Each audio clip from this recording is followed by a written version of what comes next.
This story here, she was portly, let's say it that way, right? She showed up to OCS not looking like a physical specimen of, I want to be part of America's finest. And so I was on her about her weight, like I would any male. Sure. It has nothing to do with gender. I was on her because of her weight and her inability to do a proper exercise. So she's on her back doing leg lifts. The problem is she lacks the core strength to do two things at one time. Keep her feet off the frickin' deck a minimum of 6 inches and her head off the deck, chin on chest. Okay. She can only do one or the other, but not both. And boom, I was there. If there's a jelly donut on your chest, you get your frickin' fatty melon off the deck and start chewing it while your frickin' legs are elevated. So this officer can't DORs. Well, good. Now you can have all the donuts you want. And get up.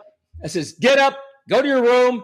In fact, don't even go to your room. Just go downstairs and tell the candidate officer that you have DOR'd. Well, I find out that the lieutenant commander, who is the XO of Officer Candidate School, she doesn't like John Crouch. She doesn't like that I have this thing about pointing out gender weaknesses, because if I find females putting their knees on the deck for push-ups, I'll remind them, there's I said, there's only one standard in the Navy, freaking knees off the deck. She said she would love to stay in the program as long as she doesn't have me as the drill instructor. Oh, and you freaking accommodated her. I find out about a week and a half later, she's back in the program with another drill instructor.